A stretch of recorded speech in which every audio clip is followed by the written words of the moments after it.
What is up, fellow bench farmers? Welcome to your daily fantasy quickie.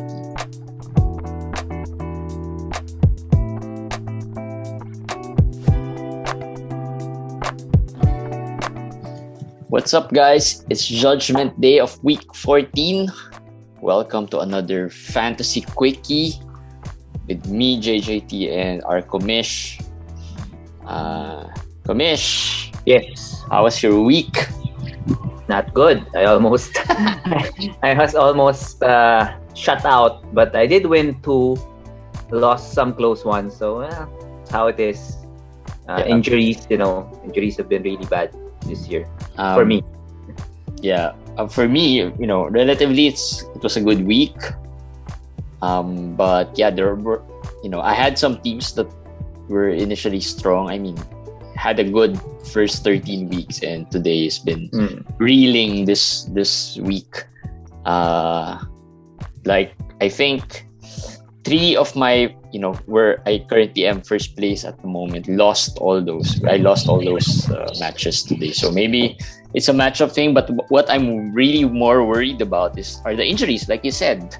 Because I think now is early on, I wasn't as hit as bad. Now I'm slowly getting hit. Like the Champions League, I had KD, and now we have Gobert.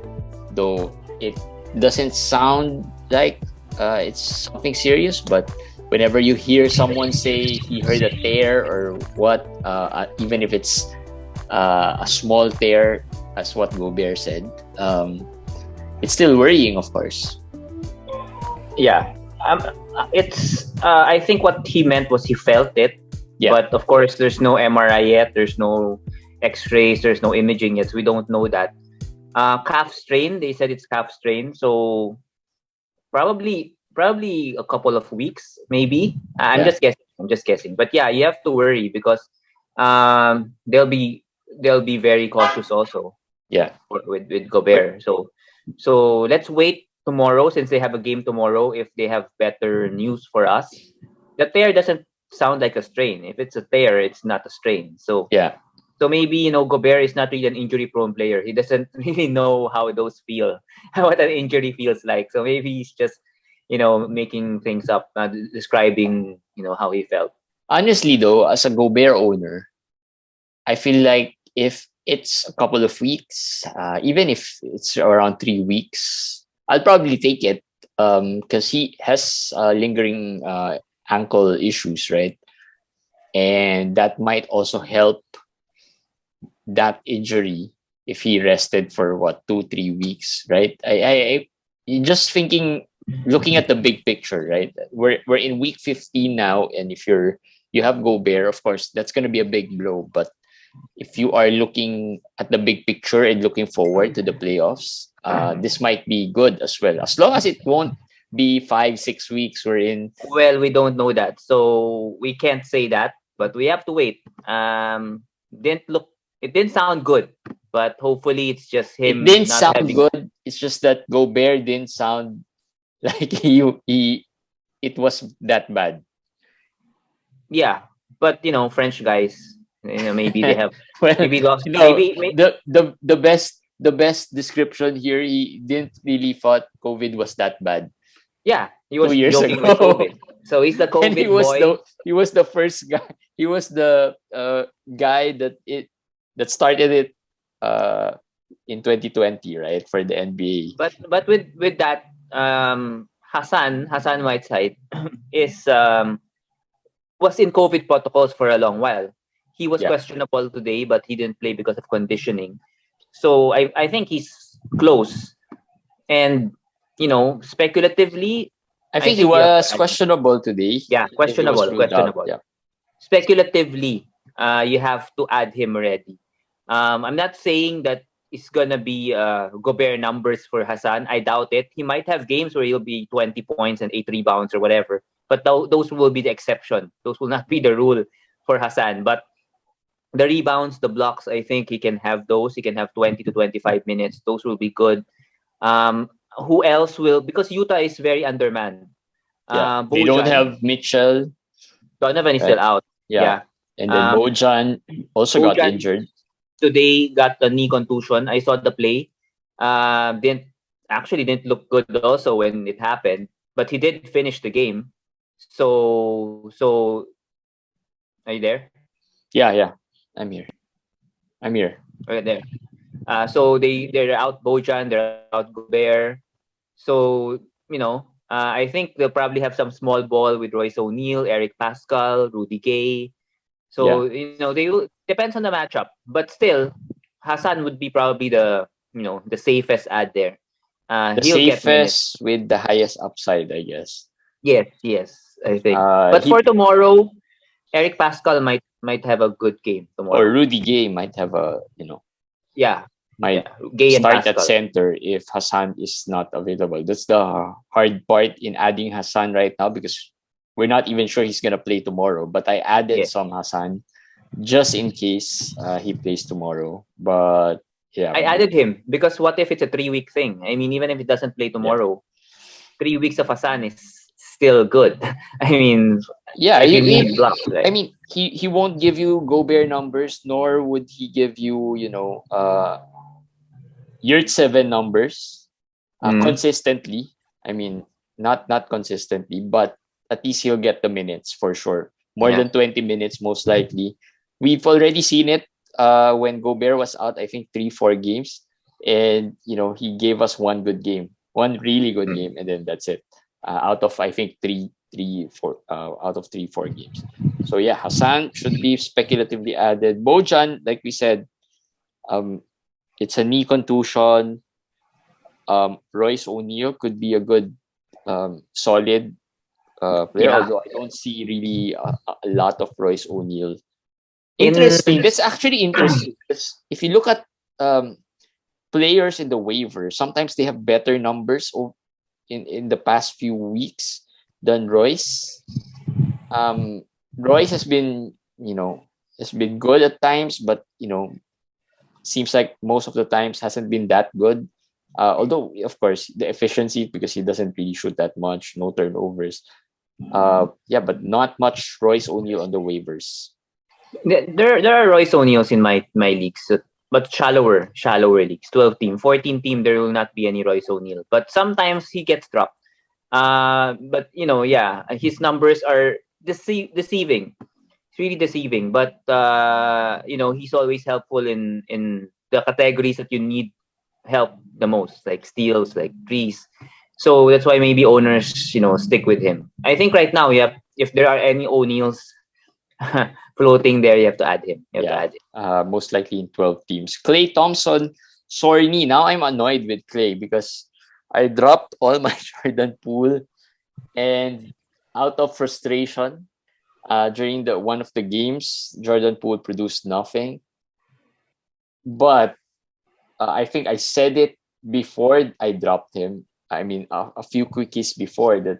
I think I'll have to wait for how the Klay situation goes because of I kind of sense that it would be something like this, like wherein Klay misses some games and Poole would be really good. So I'm annoyed because I dropped him already because of frustration.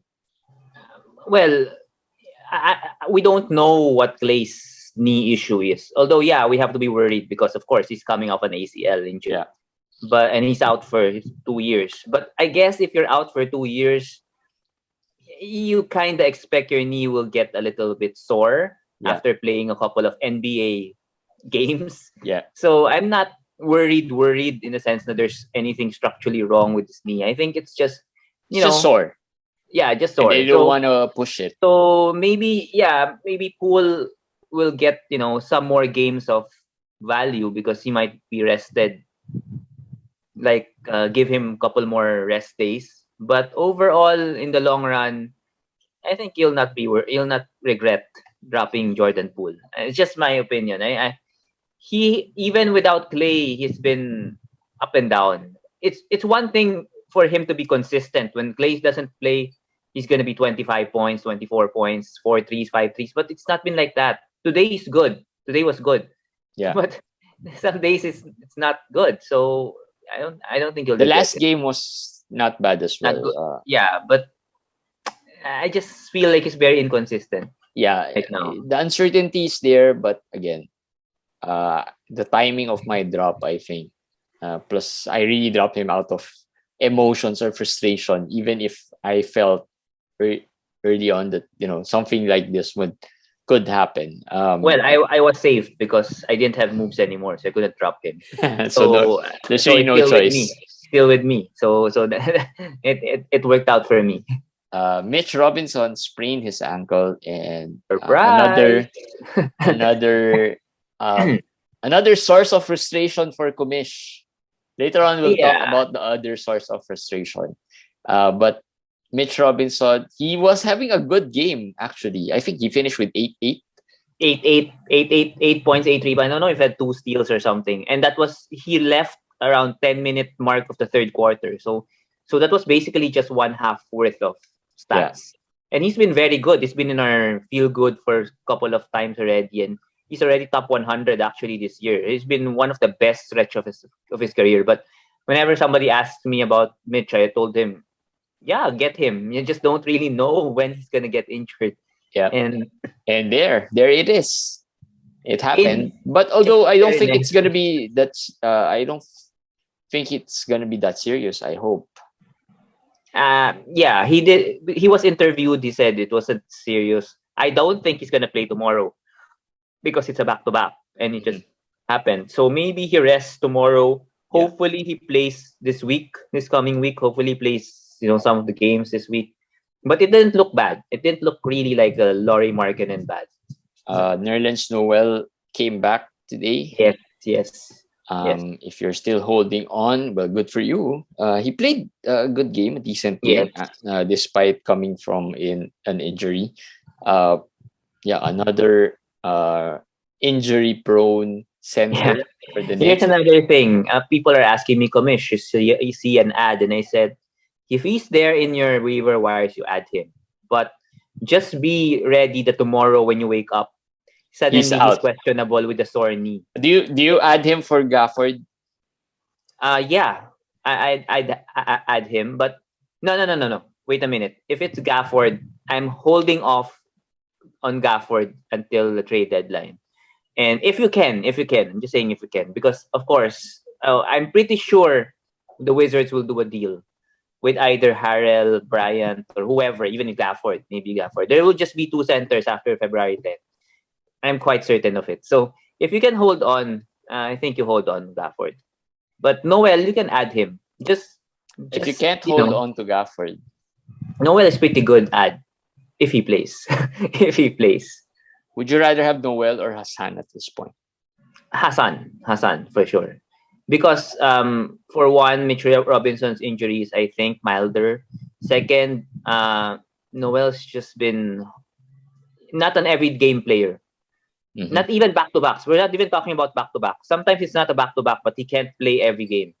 Yeah. He's gonna rest. Because I think Hassan has a good role there with the Jazz. Yeah. I mean, better than what he's used to having in the past couple of years.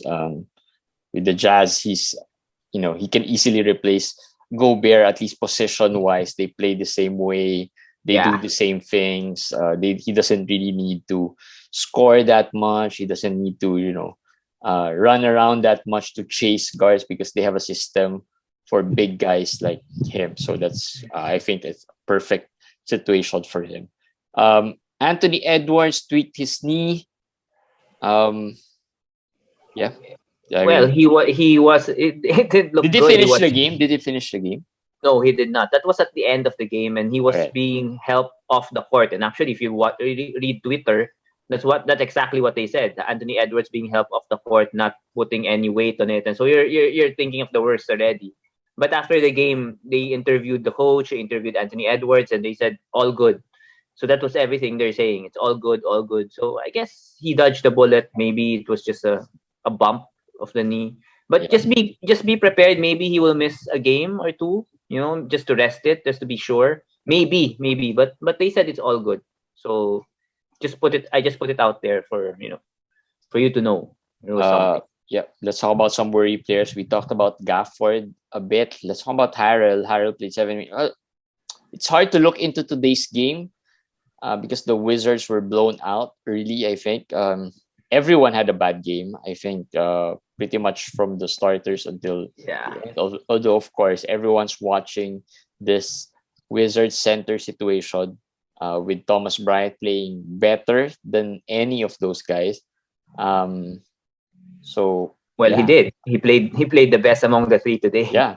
And Harrell got 7 minutes. So Harold got again, 7 and Gafford got 8, I think. yeah, got 8. But as you said, since it was a blowout, they also probably played Bertans, probably played the other players also at Yeah. center, which makes it even worse.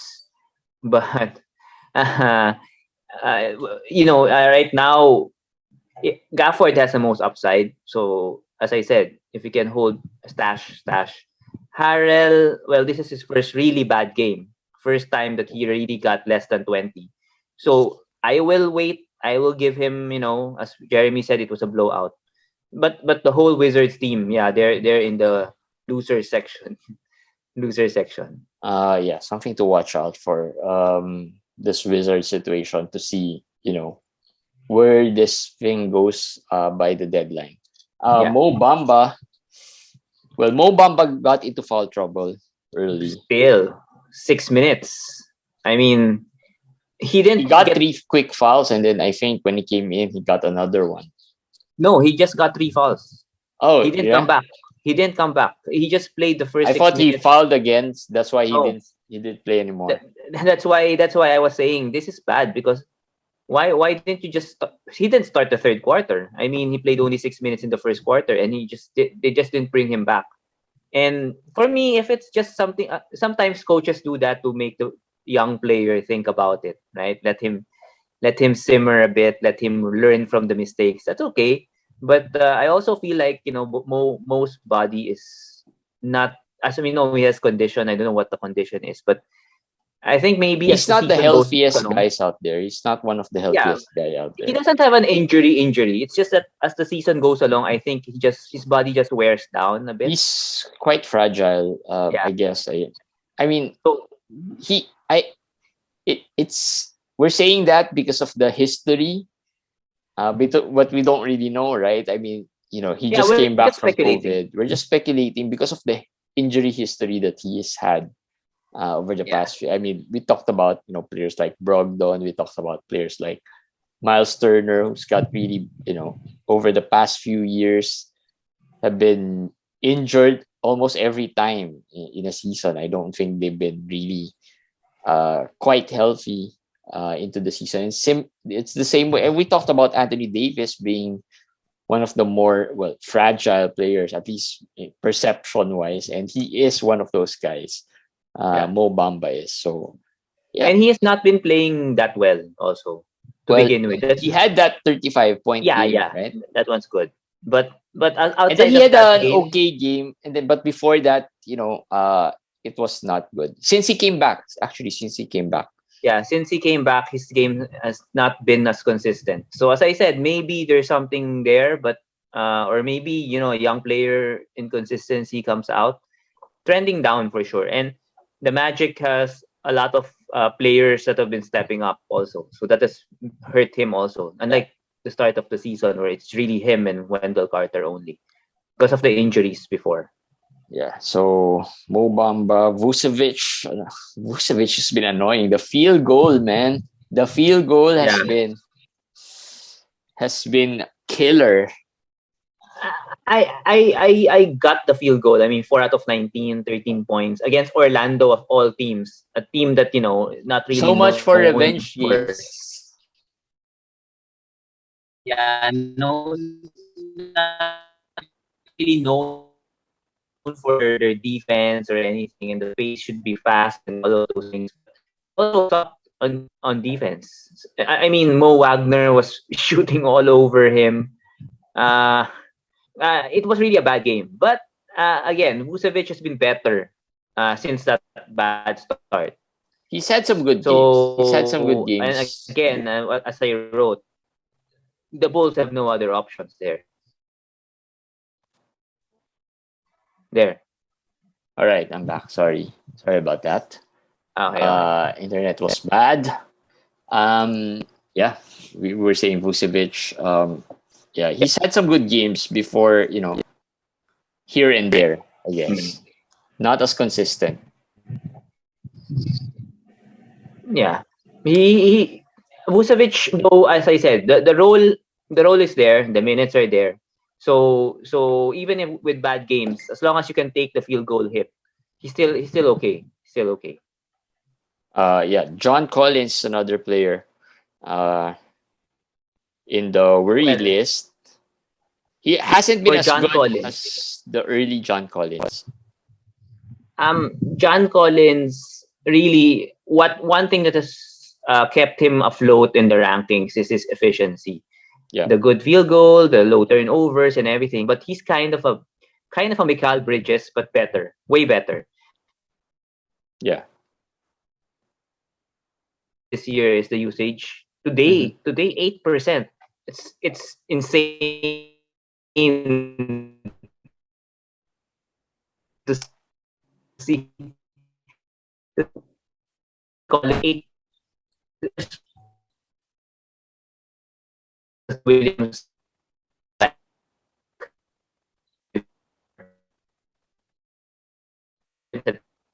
rebounds. He had 10% usage. So and maybe almost emerges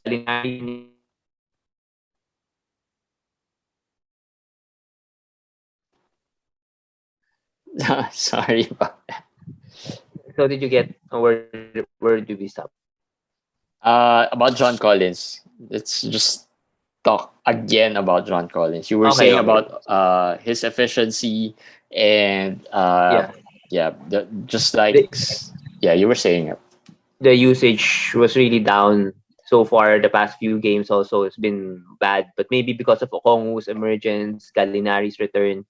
So if he doesn't get traded, yeah, he'll be okay, but maybe not the highest ceiling guy if he stays in Atlanta, unless there are injuries that will happen, because so many players have stepped up in Atlanta.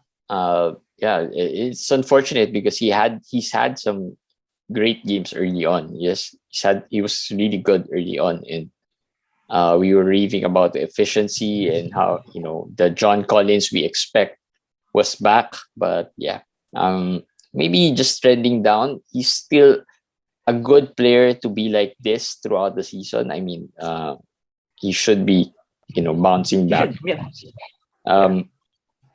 LaMelo had a bad game, but I don't think we should read much into that. Maybe just a slump. Though LaMelo has been bad this year, actually. We haven't talked about him a lot, but the shooting is 38% this January. Yeah. Field goal wise, 66% free throw in the whole January. Like I think there's already 10 or 11 or 12 games already he's played. So it's not just a week or anything. Again, and the since coming back from COVID. Yeah, actually, a lot of players have been bad since coming back from the protocols. Even the steals is down to 0.8 the game this January. 16, 6, and 6 in and today 0 out of 8 from 3. Yeah. So he's been bad. And as I said, you see the Jonte, you see Tyrese, you see Ja, you see this young guards balling. And sometimes when you see LaMelo, okay, what's happening to him? He's in a way, Charlotte has been playing very well while he's struggling. So that is bad. Because a big part of that as well is Rozier has been playing well. Yeah. Miles Bridges has been playing well. We talked about these guys alternating good games and bad games. Now the question is this a buy low opportunity for LaMelo? I think so. I think do you still pick him over guys like DeJounte, Haliburton, Ja? I pick him maybe over Haliburton. But I can say DeJounte, the role of DeJounte is better with San Antonio. So I think DeJounte has at this point has overtaken LaMelo. I'll put DeJounte over LaMelo for sure. And then Hali will be there. Ja is still in the maybe top 30 level. Ja is still there, and I'm not sure if this is gonna stick. It will stick. It will stick. Ja it will stick. Actually, I would have said no way LaMelo over Ja, but with the shooting of LaMelo, struggles of LaMelo, also the steals have been really bad. So I may actually be okay with Ja over LaMelo also, if that's what you prefer. Yeah. So yeah, those are some options for you guys in case you want to trade some of your either LaMelo or Ja stocks. So at least those are some players you could target. Gary Trent, well, he just came back, right, from an injury. So yeah, but two straight. Yeah, even before the injury, he was not as the Gary Trent that started the season. Well, we did expect that. We did expect that, but this one's bad. The shooting has been really bad. And lastly, our worry player, Comish's worry Steph. player. Now, I'm not gonna rant about this guy, but maybe Komish would want to rant about Steph Curry. 13 points, man. 13 points. 1 out of 13 from threes and 5 out of 20 from the field. And before he played, I was up by 9.09 in field goal, and I lost because of his 5 out of 20. And I needed 3 3-pointers, I think. And my opponent did not have any other player, and I had Steph.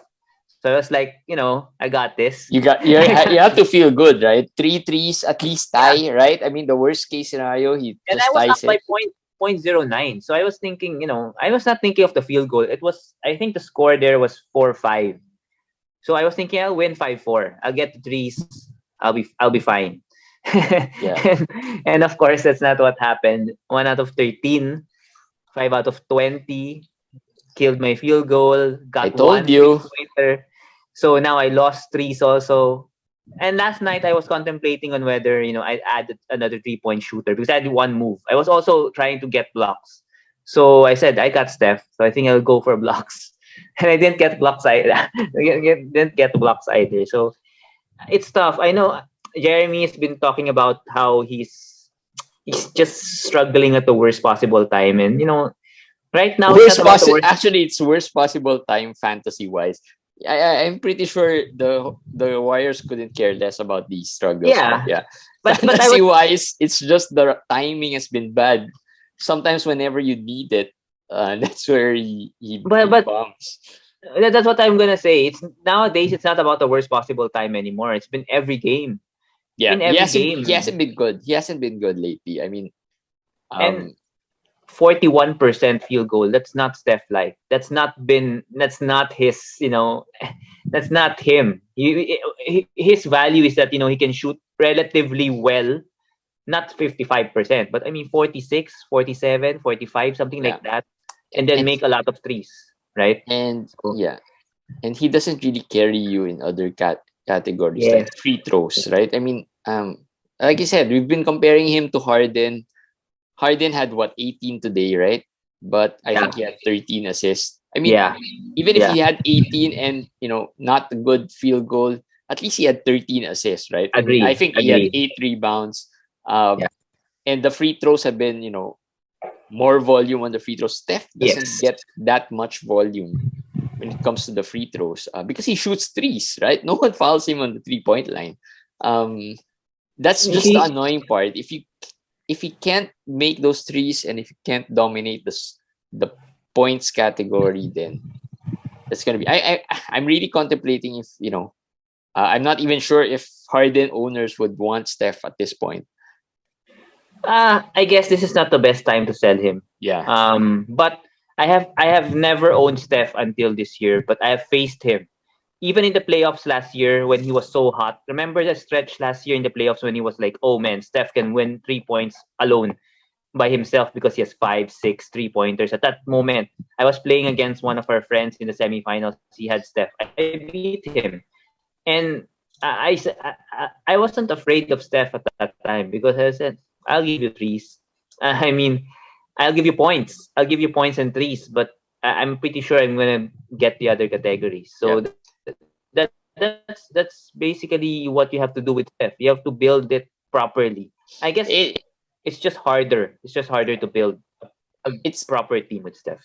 it's gonna be unfair if we compare him to Harden because he's been bad today. Let's compare him to Fred VanVleet.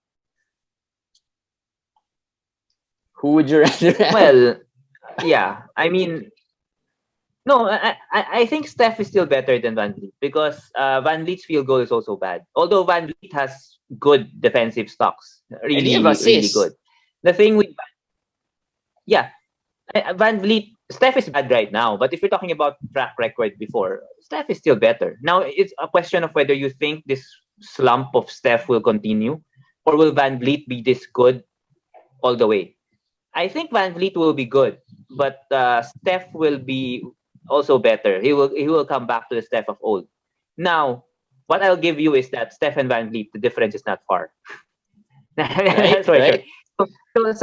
So your question, I think I want to own Van Vliet over Steph because I'm sure I'm gonna get another player.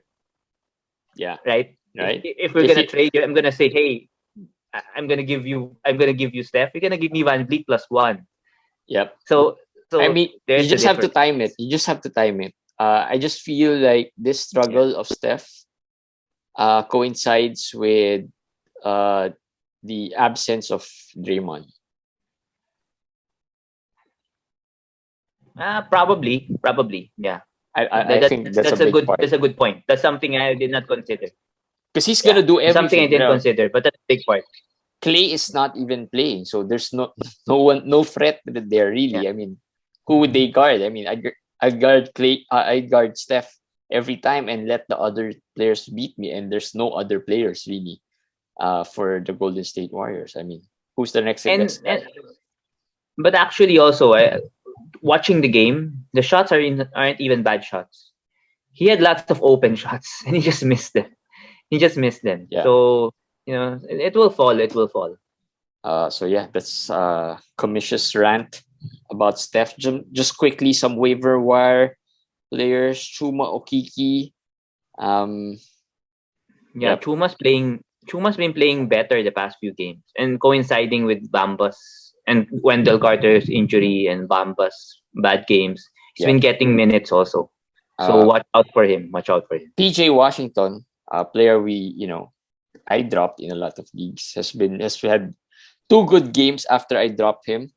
So solid game today, 12 points, 7 rebounds, 4 assists, and like Komish said, if you can add in, I think even in yesterday's quickie or the other day's quickie, add him because trade deadline is coming. Might be one of those guys that may be affected. Yeah, Melton had another good game. Yeah. I was just gonna say the blocks and threes combo of Washington is what you really want from him. Yeah, he can block and actually defensive stocks and threes. Sort of like Kleber. Actually, Maxi Kleber is also one of the sort of ad for deeper leagues. He won't score double figures, but he'll get 1 3-pointer, maybe 2 blocks. So can help. Yeah. Anthony Melton had a good all-around game. Bad shooting. Good all-around game. At least he wasn't 5 for 20. Very Melton-like. He wasn't 5 for 20. He was 5 for 16. Yeah, and he had 3 steals and 1 block. So, and actually, I owned Melton and Curry. So I should not blame Steph alone because my field goal went down from these 2 guys. Yeah, that's 10 out of 36. Yeah. Jalen Noel is one player I have my eye on. It's just so hard to add him, but if Edwards misses time, he could be a good add. It's just so hard to add him because of the minutes, right? He doesn't get enough, but he produces enough within those minutes. But it's just that he is a scorer, so that means he's not like the other players, other utility guys that can do stocks and all. He is a scorer, and with scorers, you would expect more minutes, more scoring, right? Yeah. A lot of my leagues, though, I saw today, they added Jalen Noel. So I think people are catching on also on Noel. Trey Lyles, Corey Joseph of Detroit. Trey Lyles because Olynyk is out. He is in protocol, so he's probably going to be out for another week, maybe. Corey Joseph with Killian Hayes. We talked about Corey Joseph before. He's been good, actually, while Hayes is out. Hayes returned today. He's He's always turned been six. good. I mean, when he gets the minutes, he's always been good. No, He's he's been gonna be good for a while. He's like Tyus Jones. Right, Tyus yeah, Jones. Tyus Jones.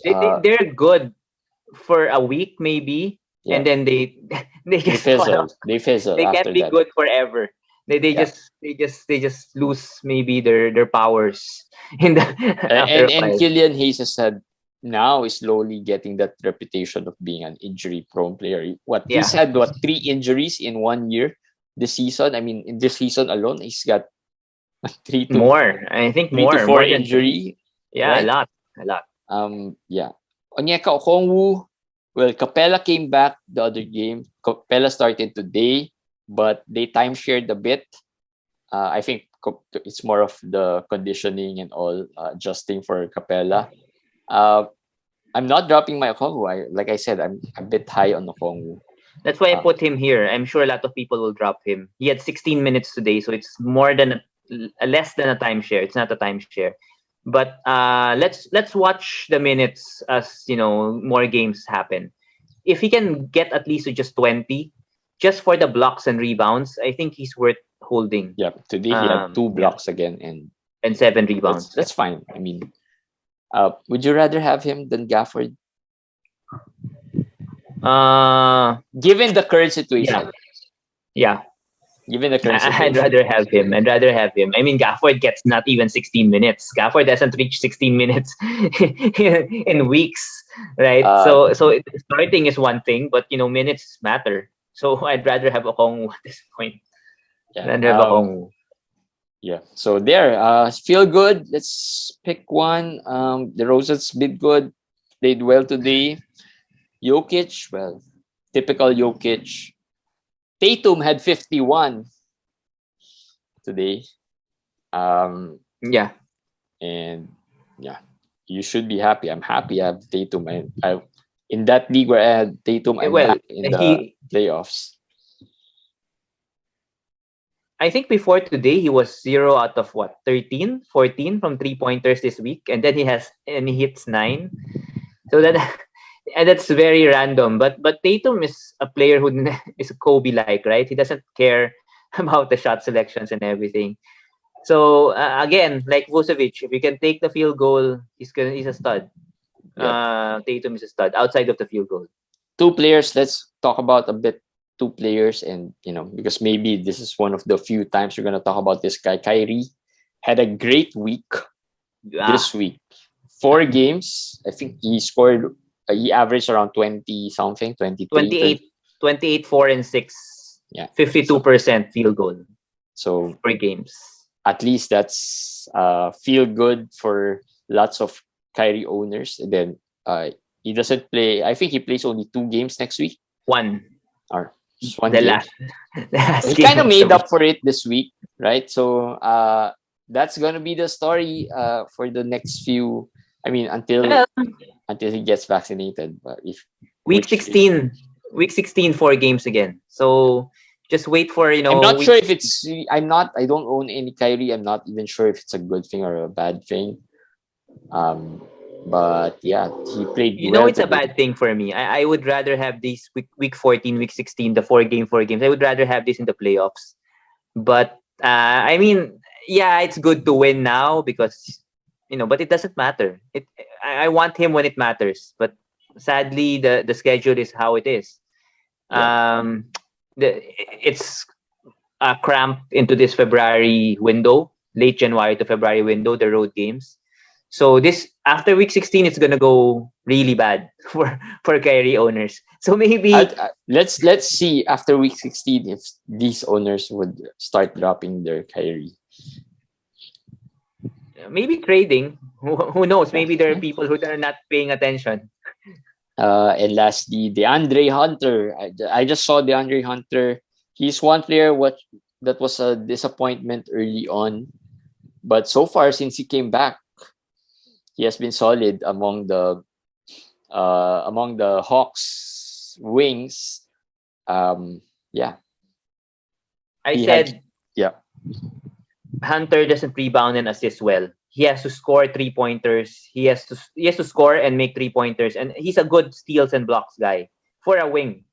So he has to make those things for his value to hold. Well, so far he's been making all of them. So he's been hitting all the, all the checking all the boxes. He is shooting well, scoring well, scoring 3-pointers, making 3-pointers, and actually every game he has either a steal or a block. So will this continue? I don't know. Today he got fouled hard, and he, I think, went back to the locker room and came back. But still, have to. I mean, have to cross our fingers. I mean, that's good. Most likely you picked him up, right? I mean, you just picked him up because he came from the injury. You'll take this. This is a bonus for you. If it doesn't go well, you won't have any problems dropping him. I'm pretty sure, especially if you're in a shallow league. But if you're in a 14 team, of course you want him to do well. And of course, Bogdan has been out. It looks like he's gonna be like this for a long time. He hasn't really been healthy. The Hawks aren't good this year. Like I was telling Komish, I'm surprised that they're 12 in the East after being a few games away from the finals last year. So just looking like a tough season for the Hawks. So hopefully he gets it going and this continues on for the Andre Hunter owners. All right, that's it for week 14. We are 3/4 into the season, and some of you guys would have your playoffs already after 4 weeks. And very interesting. I was telling Komish, in one league, 1 to 7, we're just separated by 1 game. 1 to 7. That's the All-Star League. So shout out to the managers there. I think we've got some, Chris Joseph is there. Alfonso is there. Christopher Alfonso is there. So lots of shout out to these guys. These are the guys that have been following us as well. And interesting, the guy was first last week. He lost 6-3 this week, 3-6 this week. He's 7th now. So that's how far a loss can get you. I was initially down 4-5, and if that stuck, I would have been 7th from 3rd, I think, or 4th. So really, really, one of the leagues in the fantasy benchwarmers leagues that have been really close so far this year. We'll talk more about the other leagues in the coming days, I guess. So it's getting closer, getting more exciting. I think we got past the stage. We're slowly getting past the stage we're in. There was a lull in fantasy, right? The exciting part, and then there was the annoying part, and now it's been just quiet past few days and weeks because not much. And then we'll get into the trade deadline, which gets us back to the exciting part. And then I'm pretty sure a lot of teams will start, making moves as well towards the fantasy trade deadlines. And then after that, that's playoff time already. So very fast season, very exciting, and we look forward to another next 27 more weeks with you guys. So hope you enjoyed this. Hope this helped. And we've got some plans as well in the coming weeks. We'll announce it maybe later this week. Some new segments that we're gonna throw out, or some new videos or episodes that we're gonna throw out in the next week. All right, we'll see you again tomorrow, week 15. Good luck, guys. Bye. Bye.